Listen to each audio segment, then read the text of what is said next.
Losing Emily was the defining moment of my life. For 15 years, she was my anchor, my partner, and my best friend. When cancer took her away 4 years ago, it shattered me in ways I still struggle to articulate. The days blurred together after her death, and the only solace I found was in preserving the small, tangible pieces of her legacy. Chief among them was her wedding ring, a delicate symbol of our love that I carefully placed in a jewelry box on my dresser. It was more than an object. It was a connection to her, a reminder of the life we built together. My family knew how much Emily meant to me. Claire, my older sister, had been supportive during the worst of my grief, though we'd grown apart over the years. Her daughter Maddie was just a teenager then, a lively spirit who could always bring a smile to Emily's face. Despite the passage of time, my relationship with Claire remained cordial but distant. Life moved on for everyone else, but for me, it often felt like time had frozen. That's why it caught me off guard when Claire reached out to share Maddie's big news, an engagement at just 17. I remember thinking it was too soon, too impulsive, but I bit my tongue. It wasn't my place to interfere in Maddie's choices. Still, I couldn't shake a sense of unease. That feeling, faint and almost dismissible, lingered in the back of my mind as I congratulated them and tried to move past my misgivings. Looking back, I wonder if I should have paid closer attention. Small, innocuous moments have a way of spiraling into something much larger when left unchecked. At the time, though, I had no reason to suspect anything was amiss. When Emily passed, the world became a hollow version of itself. Every morning I woke up to an unbearable quiet, the kind that creeps in when a house has lost its heart. The routines we had built together, her humming while making coffee, the way she curled up with a book in the evening, were now just memories, echoes in an empty room. People say time heals, but for me it merely dulled the edges of the grief. The loss remained as raw as ever, a scar I carried everywhere. Emily's wedding ring became my sanctuary. It wasn't just a piece of jewelry, it was the embodiment of our promises to each other, the life we envisioned but never fully lived. I kept it safe in a small, unassuming jewelry box on my dresser, away from prying eyes or accidental mishandling. It was a constant, quiet presence, reminding me of the depth of our connection. Some nights I'd open the box just to hold the ring, feeling the cool metal against my palm and letting it anchor me when my grief felt overwhelming. My family, though sympathetic, didn't fully grasp what that ring represented. To them it was sentimental, sure, but life goes on, doesn't it? My sister Claire, always practical, gently encouraged me to let go of some of the things tied to Emily. "She'd want you to move forward," Claire said once, but how could I? To move forward felt like betraying Emily, as if I was erasing her from my life. Still, I kept my distance from those conversations, retreating into my own world. I avoided arguments and let the ring stay quietly in its place. I thought that was enough, that the significance of it was understood, even if not fully appreciated. It turns out I was wrong. Emily's ring was a modest but beautiful piece, an understated gold band with a single diamond that caught the light just right. She had chosen it herself, insisting on simplicity over grandeur. "It's not about how it looks," she had said, laughing softly. "It's about what it means." That philosophy defined so much of who Emily was, grounded, thoughtful, and full of heart. The ring wasn't just a marker of our vows, it was her essence in physical form, a perfect reflection of the life we built together. When I proposed, Emily had clasped the ring in her hands and smiled at me with tears in her eyes. "Yes," she whispered, and from that moment, it became a permanent part of her. Seeing it on her finger day after day was a quiet reassurance of our bond, even during the difficult times. When the cancer came and the treatments drained her strength, she never once took it off. It stayed with her through every hospital visit, every sleepless night until the very end. After her passing, the ring became even more precious to me. It wasn't just an heirloom, it was a piece of Emily herself, one of the few tangible connections I had left. Keeping it safe felt like an unspoken promise to her, a way of honoring the life we shared. It was the one object I could never imagine parting with, no matter the circumstance. The thought of anyone else wearing it felt wrong, unthinkable even. It was so tied to Emily's memory that I couldn't separate the two. To me, the ring was sacred, something that belonged solely to her and the life we had together. It represented love, loss, and resilience in a way no other object could. I assumed everyone in my family understood its significance, especially Claire. But assumptions, I would soon learn, can be dangerous. It started with an excited phone call from Claire. "You won't believe it," she exclaimed. "Maddie's engaged." Her voice brimmed with enthusiasm, and I could almost picture her beaming as she spoke. My initial reaction was disbelief. Maddie was only 17, a child in my eyes, and the idea of her making such a life-altering decision felt premature. I tried to keep my tone neutral, congratulating Claire but letting a hint of skepticism slip through. "She's so happy," Claire continued, brushing past my hesitation. "Her fiancé is a good kid, and they're in love. Isn't that what matters?" I didn't argue, though I couldn't shake my reservations. Love was important, of course, but marriage was a lifetime commitment, something Maddie couldn't fully comprehend at her age. Still, I reminded myself it wasn't my place to lecture her or Claire. I kept my doubts to myself and tried to focus on being supportive. The engagement quickly became the center of family attention. Claire's social media was flooded with posts celebrating the young couple, complete with pictures of Maddie's radiant smile and her new fiancé. The family group chat buzzed with congratulations, and plans for an engagement party began to take shape. Despite my misgivings, I stayed polite and detached, not wanting to dampen the mood. I chalked my unease up to generational differences.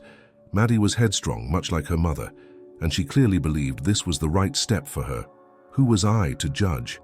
I told myself to let it go, to let her enjoy her moment, but that feeling of discomfort, like a distant thunder rumbling just over the horizon, lingered.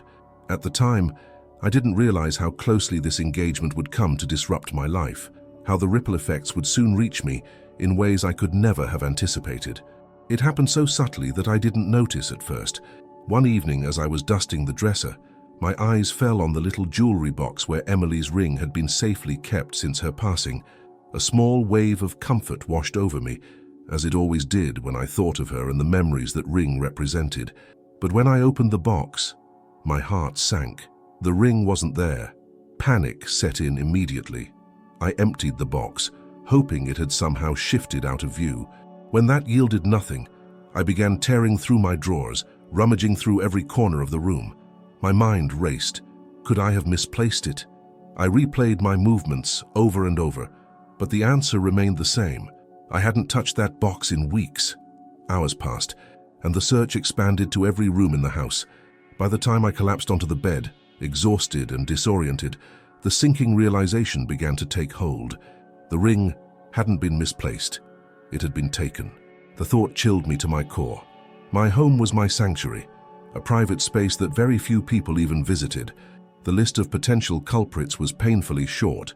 I didn't want to jump to conclusions, but deep down, I had an uneasy suspicion.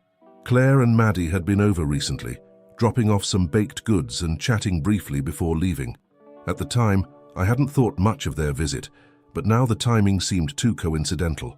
Still, I resisted the urge to confront them immediately. Without proof, accusing anyone, even family, felt reckless. Yet the gnawing sense of betrayal was already settling in. Whoever had taken the ring didn't just steal an item. They violated the fragile sanctuary I had built around Emily's memory. I didn't yet know the full scope of the storm brewing, but one thing was certain. I wasn't going to let this go. The days following the discovery of the missing ring were restless. I couldn't think about anything else. I retraced my steps endlessly, hoping for some explanation that didn't involve betrayal. But every time I came up empty, my thoughts circled back to Claire and Maddie.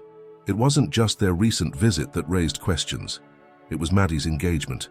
A pang of doubt whispered that the timing wasn't coincidental. I replayed their visit in my mind. Claire had been unusually animated, excitedly discussing Maddie's wedding plans. Maddie, on the other hand, had seemed distracted. I remembered her wandering into my room briefly while I was in the kitchen with Claire. At the time, I didn't think much of it. She was a teenager, likely just curious about the house. But now, in hindsight, it felt like a red flag. Still, I hesitated to act on my suspicions. What if I was wrong? Accusing them without concrete evidence could destroy the fragile family ties I had left. Yet the longer I sat with the uncertainty, the angrier I became. If it was Claire or Maddie, how could they justify taking something so deeply personal? Didn't they understand what that ring meant to me? I tried to approach the situation delicately. During a casual phone call with Claire, I asked about the visit, steering the conversation toward Maddie. She seemed so excited about her engagement, I said, testing the waters. Claire laughed, her tone light. Oh, she is. She's been dreaming of her wedding day for years. Her response offered no hint of guilt, but something about the way she quickly changed the subject stuck with me. The knot in my stomach tightened. I couldn't shake the feeling that Claire was hiding something. I decided to keep my suspicions to myself for now, but deep down I knew I couldn't let it rest. Something was off, and I was determined to find out what. The engagement party was a lively affair, filled with laughter, music, and the sound of clinking glasses. Despite my reservations about Maddie's young age, I showed up, determined to be polite and supportive. After all, it wasn't my place to dampen her celebration. The house was packed with family and friends, all congratulating the young couple. Maddie was glowing, her smile wide as she accepted hugs and well wishes from everyone around her. As the evening unfolded, I made small talk with a few relatives, keeping an eye on Claire and Maddie from across the room. I couldn't help but notice Maddie gesturing animatedly, her hands catching the light with every movement. It wasn't until she came closer, reaching out to greet someone, that I froze. On her left hand, glinting under the soft glow of the party lights, was Emily's ring. My chest tightened as disbelief turned to anger. It was unmistakable. The delicate gold band, the single diamond. I knew that ring better than anything. My heart pounded as I watched her flaunt it without a hint of hesitation, completely unaware of the significance it carried. I pulled Claire aside into a quieter corner of the house, my voice low but firm. "Why is Maddie wearing Emily's ring?" I asked, struggling to keep my emotions in check. Claire blinked, startled, but quickly recovered. "Oh, that," she said, brushing it off with a wave. "Maddie saw it once when we were visiting and fell in love with it. I thought it would be nice to pass it on. Keep it in the family." Her words hit me like a slap. "You thought?" I repeated, incredulous. "That ring isn't yours to give, Claire. It was Emily's. I stopped, my voice breaking under the weight of my frustration. Claire shrugged, her nonchalance only fueling my anger. "You weren't using it," she said simply, as if that justified her actions. The rest of the party was a blur. I left shortly after, seething with disbelief and betrayal. This wasn't just about a ring, it was about the blatant disregard for Emily's memory and what the ring symbolized. One thing was clear, I wasn't going to let this go. The next morning, the events of the engagement party still churned in my mind. I couldn't fathom how Claire could be so cavalier about something so precious. Determined to confront her with a clear head, I called and insisted we talk privately. Reluctantly, she agreed to meet at her house later that afternoon. When I arrived, Claire greeted me with an air of defensiveness. Before I could even speak, she launched into an explanation. "Look, I know you're upset, but you need to see this from Maddie's perspective," she began, her voice firm but attempting to sound conciliatory. "She's young, she's in love, and when she saw the ring, she couldn't stop talking about how perfect it was. I thought, well, what's the harm? It's staying in the family." I stared at her, stunned by how casually she dismissed the significance of the ring. "The harm, Claire, is that it wasn't yours to give," I said, my voice tight with barely contained anger. "That ring belonged to Emily. It's not some heirloom to be passed around, it's a part of her, of us." Claire waved a hand dismissively. "I know it meant a lot to you, but you've been holding on to it for years now. Don't you think Emily would want it to bring happiness to someone else? To Maddie?" Her words stung, not because they held truth, but because they twisted the memory of Emily into something self-serving. "Don't you dare try to speak for Emily," I snapped. "You have no idea what she would have wanted." Claire's tone shifted, growing colder. "You're being selfish," she accused. "It's just a ring. Maddie is a kid who didn't know the full story. She fell in love with it and I couldn't say no. Do you really want to ruin her engagement over this?" I clenched my fists, struggling to stay composed. "It's not about Maddie," I said. "It's about respect. For me, for Emily, and for what that ring represents. I'm giving you 1 week to return it, or I'll have no choice but to take further action."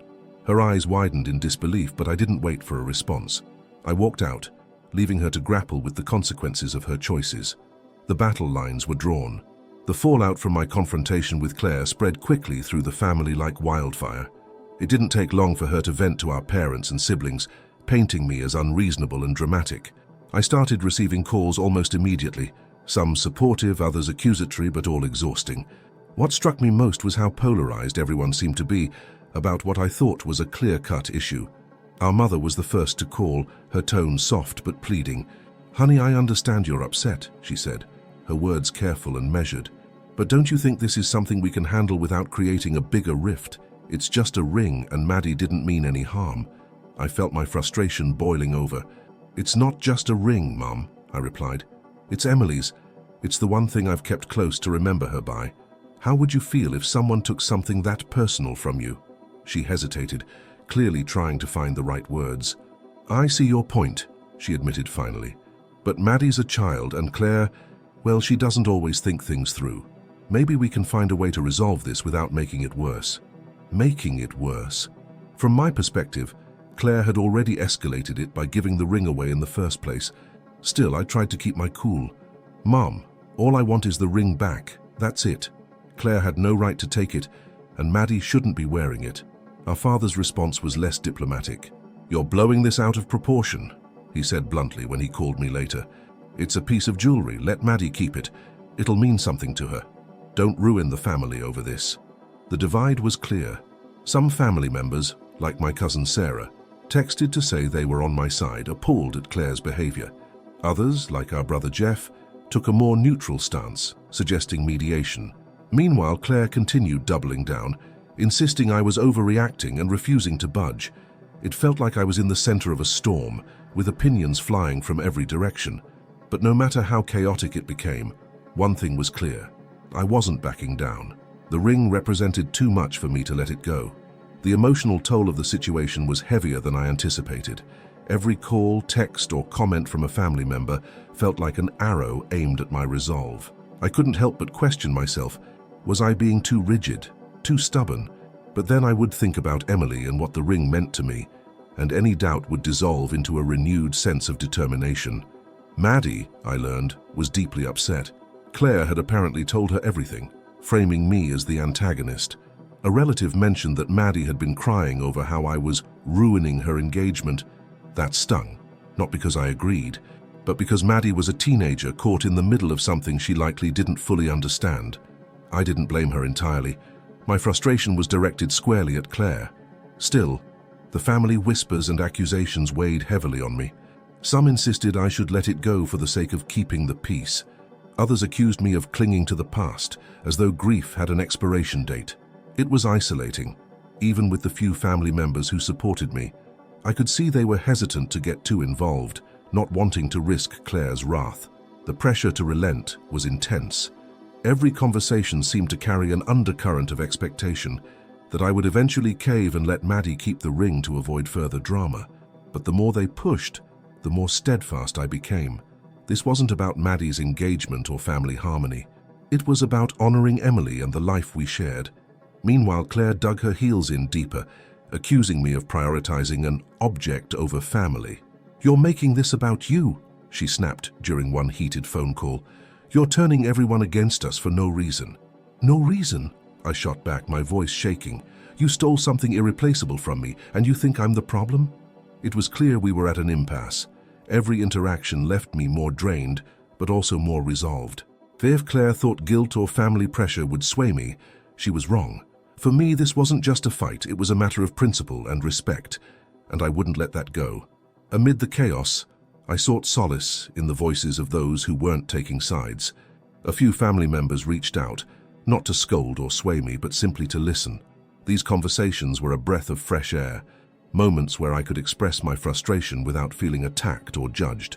One evening, I called my cousin Sarah, who had quietly supported me from the beginning. "It's not about the ring itself," I told her, my voice heavy with emotion. "It's what it stands for. It's all I have left of Emily that feels real."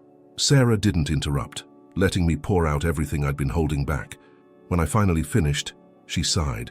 "I get it," she said softly. "I really do.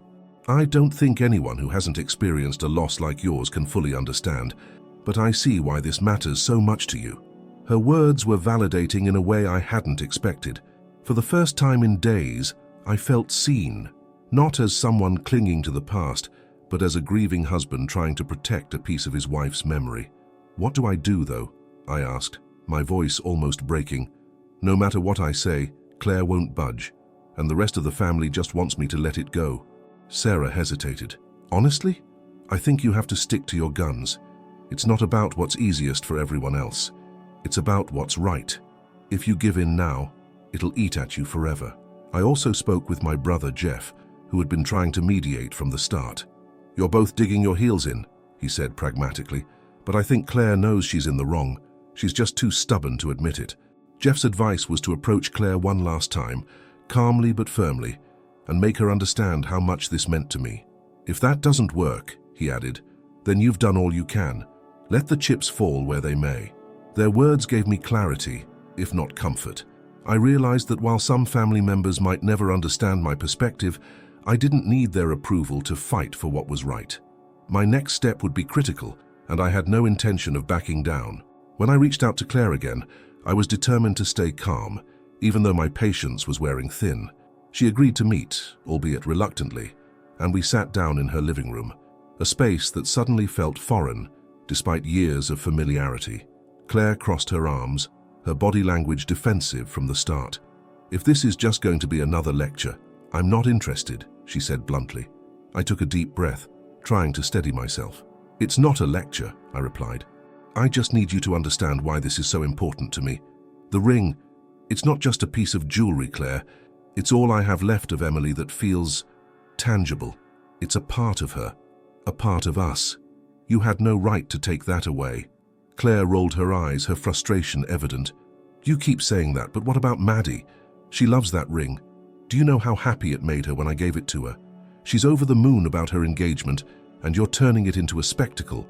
"I'm not turning anything into a spectacle," I said, struggling to keep my voice steady. "You put me in this position.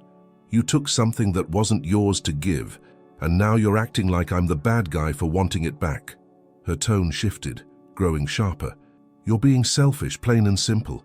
You're putting your grief above everyone else's happiness. Do you even realize what you're doing to Maddie? She's devastated because of this. You're ruining her moment for something you don't even use." The audacity of her words left me momentarily speechless.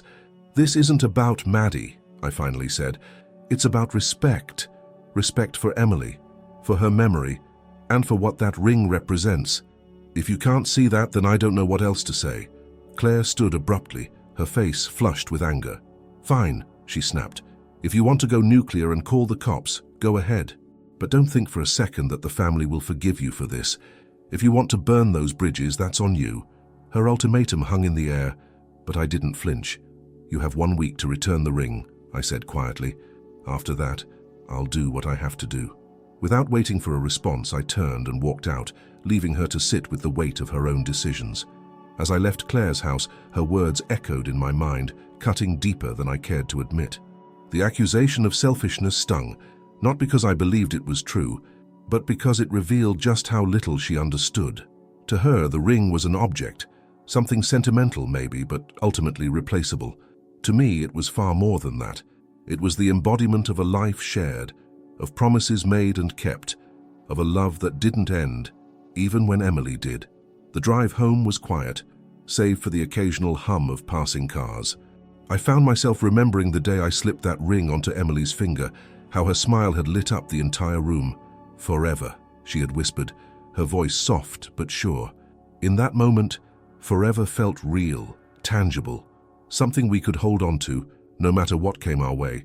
The cancer hadn't stolen that, neither could time, and certainly not Claire. Back at home, I sat on the edge of my bed, staring at the empty jewelry box. The absence of the ring was a stark reminder of how easily something precious could be taken. Yet as painful as it was, it also reaffirmed why I couldn't let this go. The ring wasn't just a connection to Emily. It was a symbol of everything we'd been through together, every joy, every struggle, every moment that had defined us.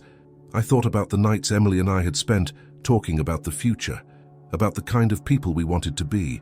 She had always been selfless, her heart open to everyone she cared about, but she also believed in standing up for what mattered, even when it wasn't easy. "Sometimes," she'd say, "you have to fight for what's right, even if it means standing alone." That memory brought a sense of clarity. This wasn't just about reclaiming the ring. It was about honoring Emily's legacy and the values she lived by. I wasn't being selfish. I was protecting something sacred. And no matter how much resistance I faced, I knew I couldn't back down. In the days following my confrontation with Claire, I couldn't help but wonder how Maddie was coping with the growing tension. By all accounts, she was distraught. Word had reached me through family members that she'd been crying, devastated by the thought that her engagement was at the center of a family-wide conflict. Part of me felt sorry for her. After all, she was just a teenager, swept up in the excitement of young love, likely oblivious to the depth of what she'd been given or taken. I debated reaching out to Maddie directly, but I wasn't sure what I'd even say. How could I explain to a 17-year-old that the ring she adored was so much more than a pretty piece of jewelry, that it wasn't about her or her engagement, but about something far deeper? Every time I tried to rehearse the conversation in my head, it felt futile. Maddie wouldn't have the context or the life experience to understand, yet part of me felt conflicted. Was Maddie really at fault? Had she knowingly accepted something sacred, or had she simply trusted her mother, who assured her it was okay? The latter seemed more likely. Claire was the one who had taken the ring, after all. Maddie's only crime was falling in love with something she shouldn't have had in the first place. According to Sarah, Maddie had been wearing the ring proudly, unaware of the storm brewing. When Claire finally told her the truth, that the ring had belonged to Emily and that I wanted it back, Maddie was reportedly horrified.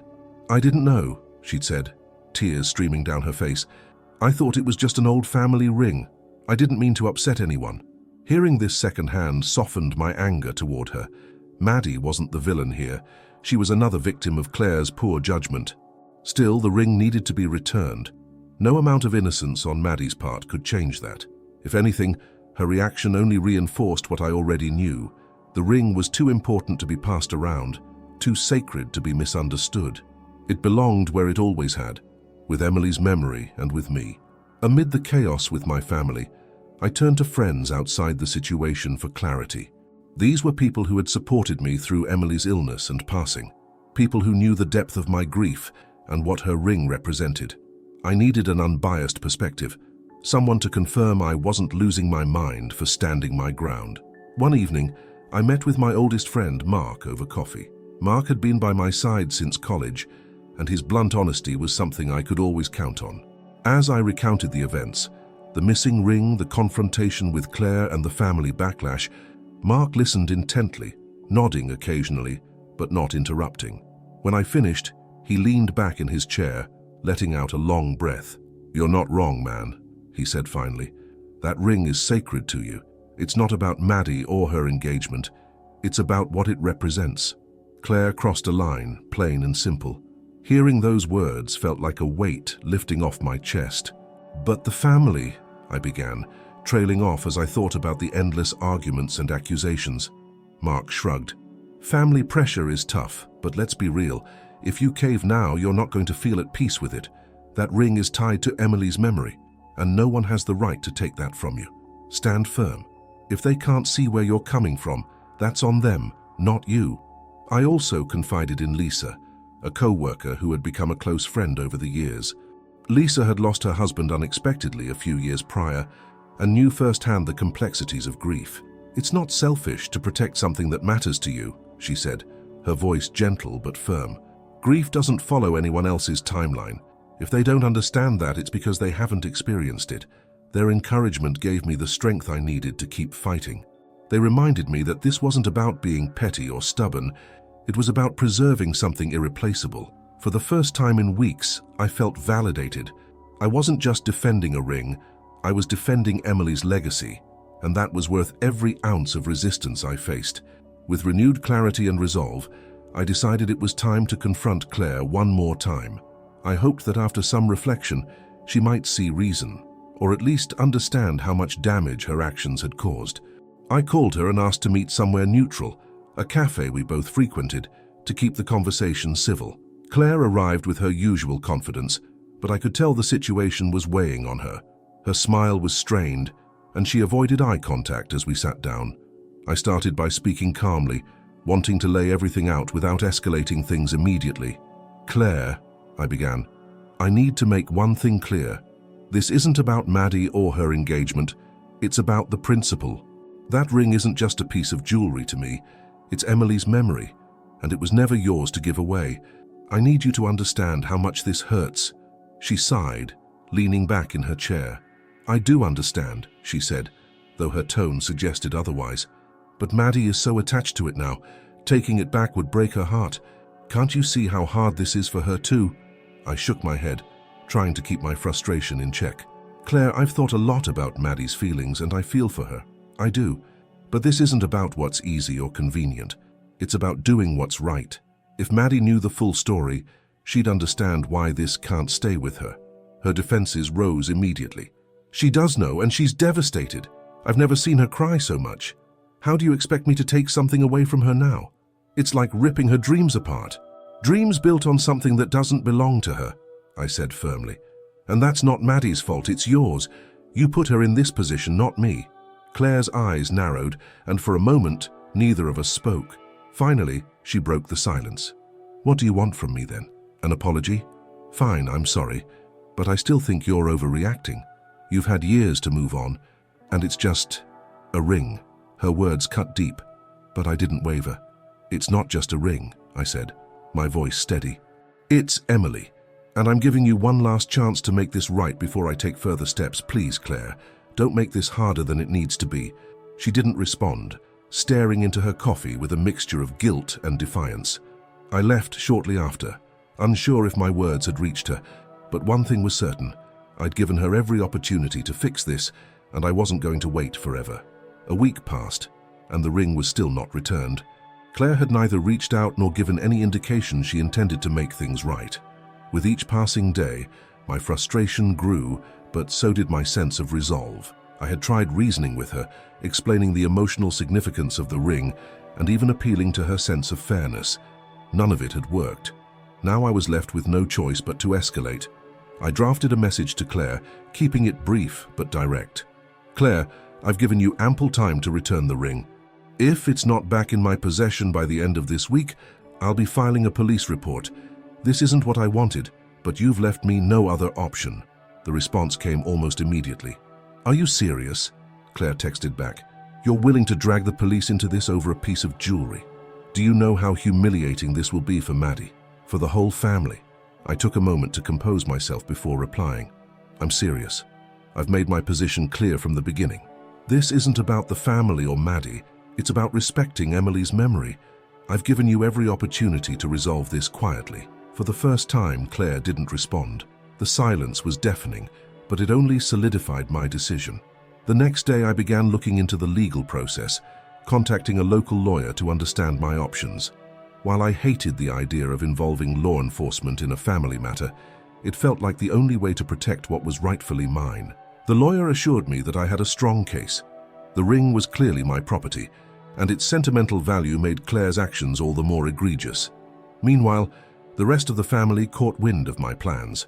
Calls and messages flooded in, some supportive but most pleading with me to reconsider.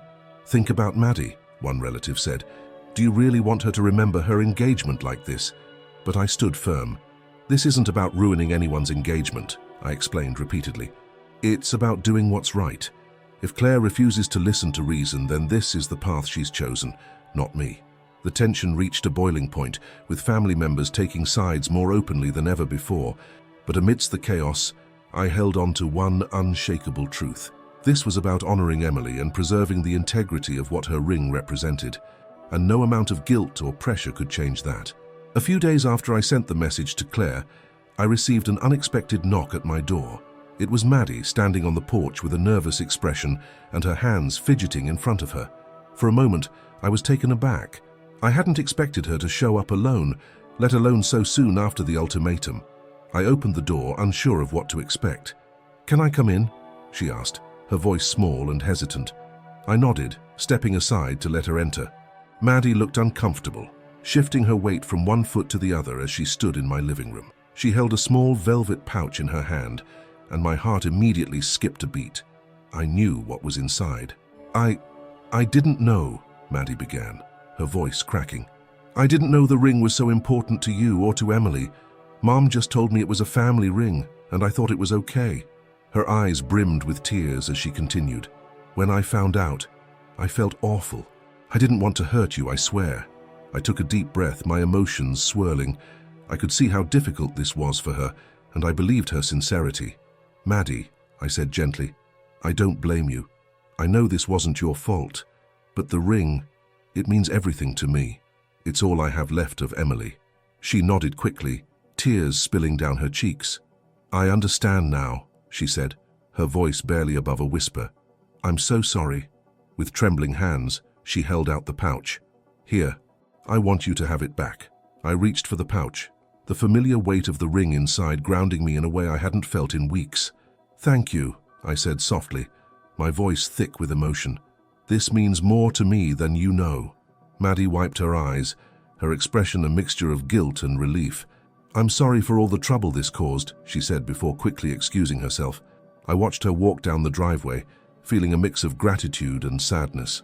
While I was relieved to have the ring back, I couldn't ignore the strain this situation had put on my family, or the fact that Claire had left Maddie to clean up her mess. But for now, I was grateful to hold Emily's memory in my hands once more. Word spread quickly through the family that Maddie had returned the ring, and while some saw it as the resolution to a painful ordeal, others viewed it as a betrayal of Claire.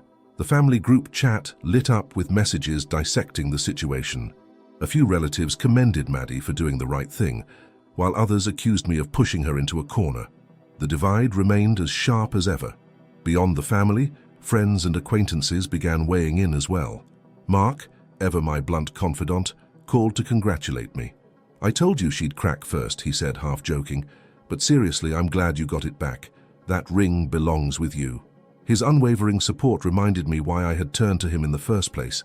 Lisa, who had offered me advice earlier, sent a kind message. "I'm proud of you for standing up for what mattered. And Maddie, she's a good kid for taking responsibility. Maybe this can be a turning point." But not all the feedback was so supportive. Some family friends who had heard the story through Claire's version reached out, urging me to reconcile. "It's just a ring," one old family acquaintance wrote on Facebook. "Sometimes keeping the peace is more important than being right." I resisted the urge to reply, knowing any defense I gave would only stoke the fire. Claire, of course, remained silent, but her anger was palpable through the whispers of mutual connections. "She feels betrayed," one cousin confided. "She thinks you pressured Maddie into giving it back and made her look bad in the process." I didn't bother correcting them. If Claire wanted to save face by rewriting the story, that was her prerogative. My focus was on Emily's ring and what it represented, not Claire's fragile pride. Surprisingly, Maddie's act of returning the ring garnered her some sympathy from family members. "She's more mature than her mother," one aunt texted me privately. "She did the right thing, and that takes courage." It was a sentiment I shared even as I wondered how much fallout Maddie would face from Claire. The community's reactions, supportive, critical, or indifferent, reinforced one thing for me. No one else could truly understand what the ring meant. Their opinions, while sometimes helpful, ultimately didn't change the core truth. I had fought for Emily's memory, and now that piece of her was back where it belonged. Not long after Maddie returned the ring, the family decided to hold a meeting to clear the air. It was less of a request and more of an announcement, orchestrated by my parents who were desperate to mend the growing rift. Claire agreed to attend, and despite my better judgment, I decided to go. If nothing else, I wanted to state my side one final time and, hopefully, bring some semblance of closure. We gathered at my parents' house, a setting meant to feel neutral, but instead felt charged with tension. The room was crowded with aunts, uncles, and cousins, most of whom had taken sides in the dispute. Claire sat on one side of the room, her arms crossed and her expression icy, while I took a seat opposite her. Maddie was noticeably absent, and I couldn't help but feel relieved. She'd been through enough already. My father started the meeting, his voice stern. "We're here to talk this out as a family. No more arguing, no more finger-pointing. Let's put this behind us." Claire was the first to speak, her tone sharp and defensive. "I still don't understand why this got blown so far out of proportion. It's a ring, a beautiful one, sure, but just a ring. I thought it would make Maddie happy, and instead, it's turned into this circus." I bit back my immediate response, choosing instead to stay calm. "Claire, I've explained this more times than I can count. The ring isn't just a ring. It's a symbol of everything Emily and I shared. You took something deeply personal to me without asking, and when I asked for it back, you doubled down instead of apologizing." The room fell silent as my words hung in the air. Claire's expression softened briefly before hardening again. I get that you're grieving, but it's been years. At some point you have to let go and move forward. Maddie didn't mean to hurt you, and neither did I. It's not about grief, I replied firmly. It's about respect. For Emily, for me, and for boundaries that shouldn't have been crossed. Maddie did the right thing by returning the ring. The fact that you're still defending what you did says a lot. My mother interjected, her voice weary. This has caused enough pain for everyone. Can't we find a way to move forward? I sighed, glancing at Claire. I want to move forward, but that starts with accountability. An apology, Claire. That's all I've ever wanted. Claire looked away, refusing to meet my gaze. Fine, she muttered after a long pause. I'm sorry, for what it's worth. It wasn't much, but it was something. The meeting ended soon after, with the family still divided but quieter, as if the storm had finally begun to dissipate. As I left, I felt a mix of relief and exhaustion. The ring was back where it belonged, and while the wounds in the family might never fully heal, I had done what I set out to do: protect Emily's memory. That night after the family meeting, I sat in my quiet living room, holding Emily's ring in my hand. The events of the past weeks weighed heavily on me, but for the first time, I felt a sense of closure. As I turned the ring over in my fingers, memories of Emily flooded back. Her smile, her laughter, and the way she always seemed to know exactly what to say. One memory stood out vividly. It was during one of our late-night talks, the kind that stretched into the early hours as we dreamed about the future. We had been married for a few years, and the conversation turned to family and legacy. What do you think happens to the things we leave behind? I'd asked her, tracing circles on the palm of her hand. Emily had tilted her head, her expression thoughtful. I think they become stories, she said simply. Pieces of us that live on through the people who love us. It's not about the things themselves. It's about what they mean. Her words had stayed with me, though I didn't fully grasp their weight until now. The ring wasn't just an object. It was a story, a testament to our love, our struggles, and the life we built together. And that story deserved to be preserved, not repurposed or misunderstood. Another memory surfaced, this one from the early days of her illness. We had talked about the inevitabilities neither of us wanted to face. Promise me something, she'd said, her voice soft but firm. Whatever happens, don't let anyone erase what we had. Hold on to the things that matter, the things that tell our story. I had promised, and now, sitting there with her ring in my hand, I felt like I had kept that promise. The fight with Claire had been painful, but it wasn't in vain. I had defended Emily's story, her memory, and the love we shared.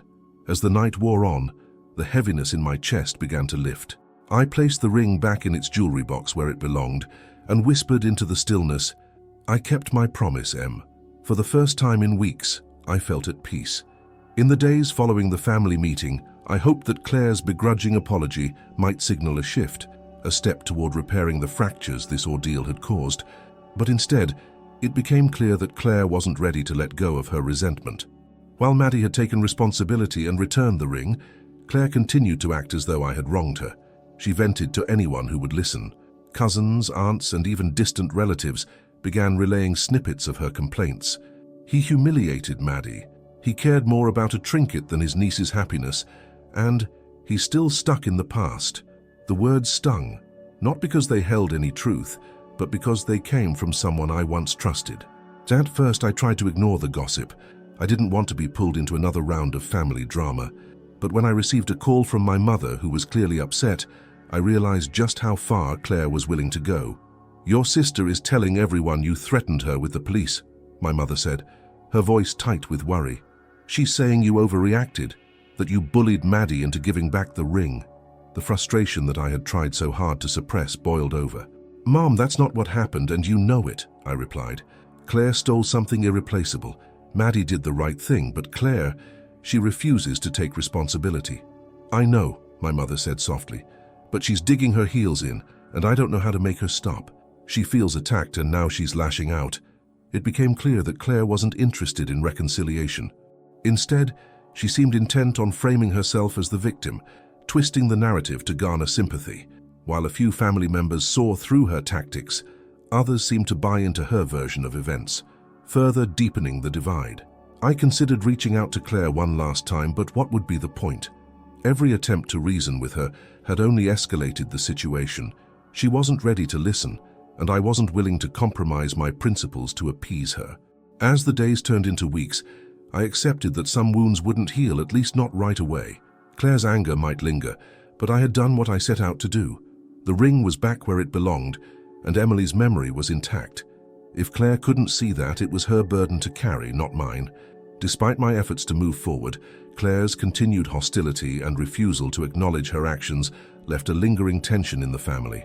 While Maddie's decision to return the ring had brought closure to one part of the ordeal, Claire's relentless attempts to rewrite the narrative kept the conflict alive.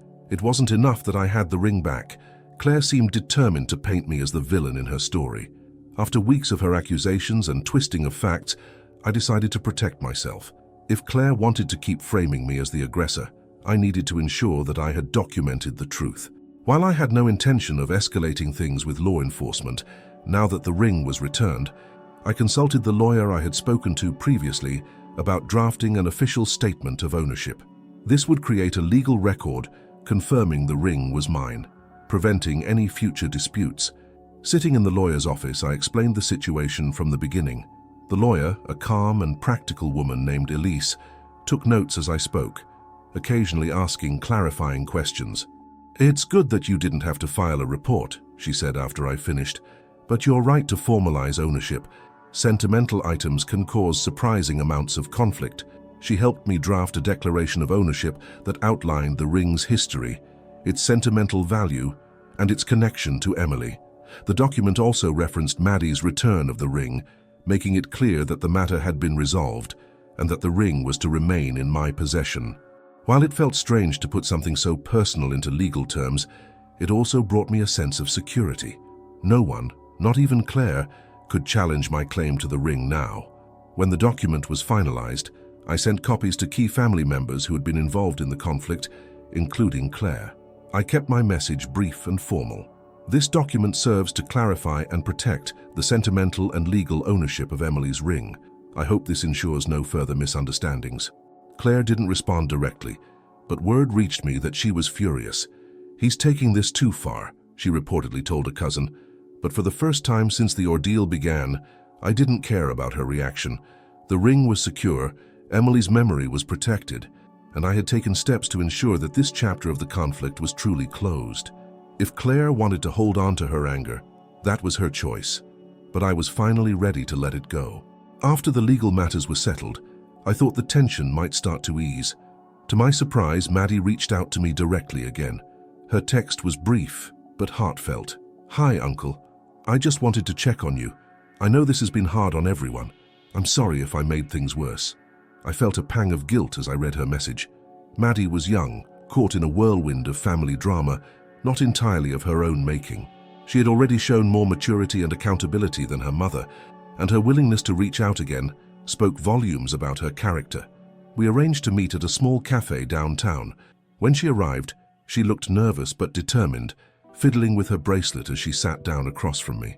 "Thanks for meeting me," she said softly, avoiding eye contact at first. "Of course, Maddie," I replied. "I'm glad you reached out." She hesitated, then took a deep breath.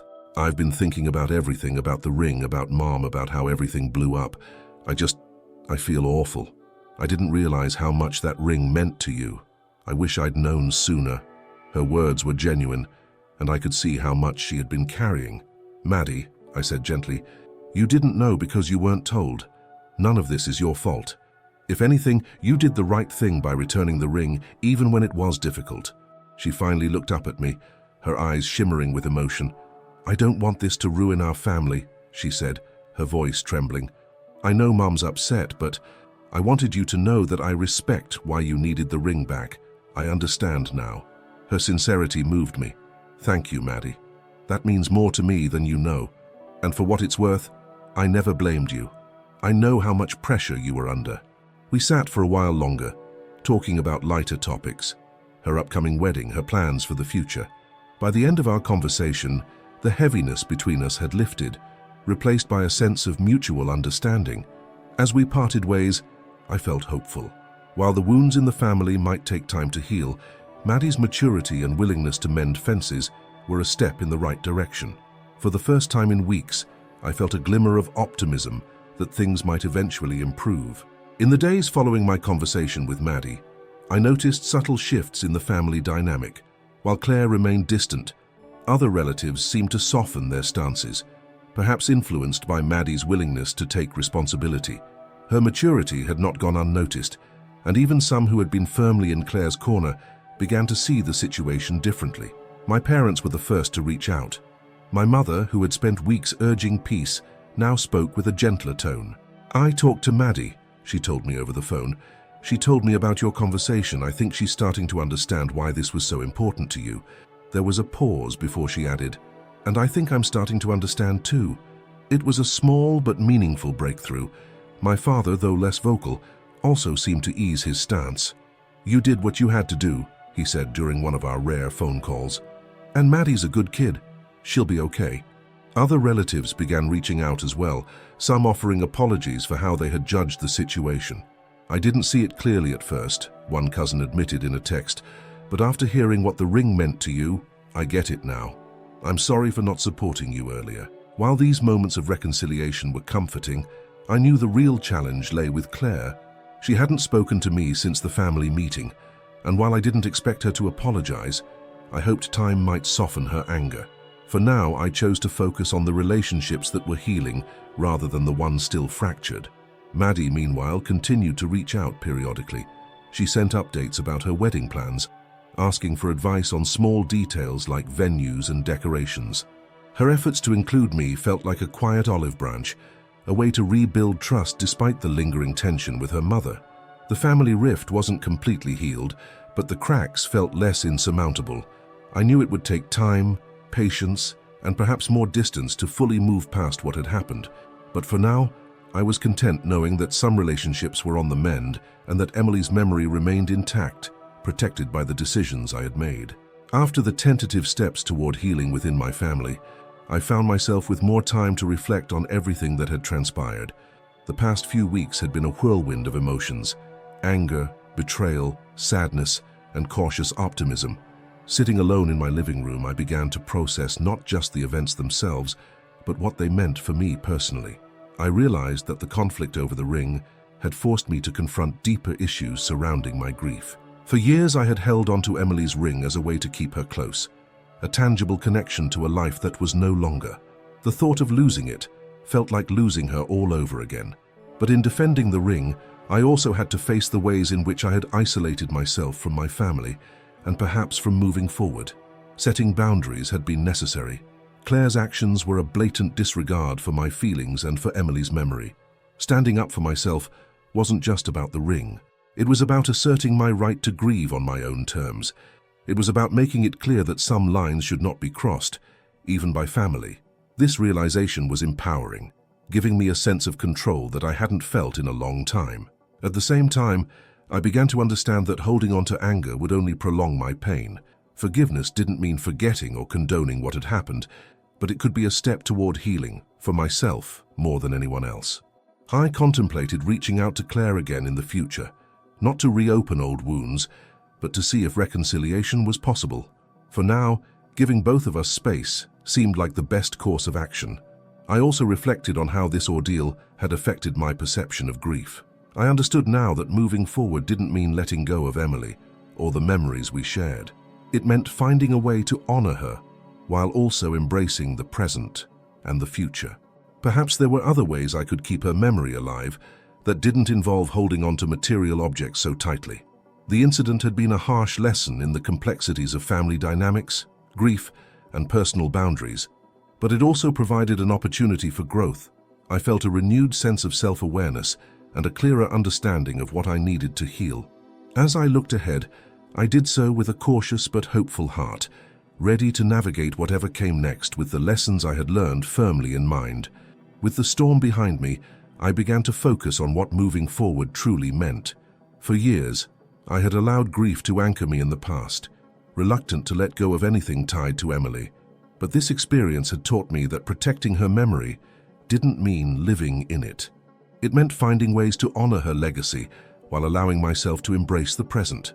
One of the first things I did was revisit some of Emily's favorite traditions. She'd always loved nature, and we used to spend weekends hiking or planting flowers in our backyard. I decided to create a small memorial garden in her honor, a space where I could feel connected to her while also nurturing something alive and growing. I spent hours choosing plants she would have loved, lavender, daisies, and sunflowers, and carefully arranged them in the garden. As I worked, I felt a quiet sense of peace, as though I were creating something that would carry her spirit forward. I also started looking for opportunities to share Emily's story with others. She had always been passionate about supporting cancer patients and their families, so I reached out to a local support group and volunteered to help. Sharing her journey and the lessons we learned together felt like a way to keep her presence alive in the community. It was emotional at times, but it gave me a sense of purpose that I hadn't felt in years.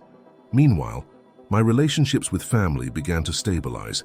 Maddie stayed in touch, updating me on her wedding plans and occasionally seeking advice. Her efforts to include me were a reminder that while Claire and I might not be on the best terms, the next generation still valued our connection. It gave me hope that, in time, the wounds between Claire and me might also heal. As for the ring, it remained in its jewelry box, a treasured symbol of the life Emily and I shared. But now its presence didn't feel like a weight or a tether. Instead, it felt like a quiet reassurance, a reminder that love doesn't end, even when life changes. Moving forward didn't mean forgetting or replacing what I had lost. It meant finding balance, carrying Emily's memory with me while leaving space for new experiences and relationships. It wasn't an easy journey, but it was one I was finally ready to take, one step at a time. As the dust settled on the chaos that had consumed the past months, I found myself reflecting on the journey I had been through, the pain, the conflict, and the eventual resolution. While the path hadn't been easy, it had taught me lessons I wouldn't have learned otherwise. Lessons about love, grief, family, and the boundaries that define us. The first and most profound lesson was the enduring power of love. Emily's ring had been at the center of this conflict, not because of its material value, but because of what it represented. It wasn't just a token of our marriage, it was a symbol of promises kept, of a bond that transcended time. Fighting for it wasn't just about holding on to the past, it was about safeguarding the meaning it carried. And in doing so, I realized that love doesn't fade, it evolves, finding new ways to exist in our lives. Grief, I learned, is as unique as the person experiencing it. While some family members couldn't understand why I held on to the ring so fiercely, others recognized the significance without question. This disparity reminded me that grief doesn't follow a universal script. It's deeply personal, and it's not something that can or should be rushed or dismissed. The ordeal also highlighted the importance of boundaries, even within a family. Claire's actions tested the limits of trust and respect, forcing me to stand my ground in ways I hadn't before. It wasn't easy, and it came at a cost, but it reaffirmed something vital. Respecting your own needs isn't selfish, it's necessary. At the same time, I realized the value of forgiveness and understanding. While Claire's choices had caused pain, Maddie's maturity showed me that healing could begin even in the most strained relationships. Not every wound would close immediately, but the potential for reconciliation, however distant, gave me hope. Finally, I learned that moving forward doesn't mean leaving the past behind.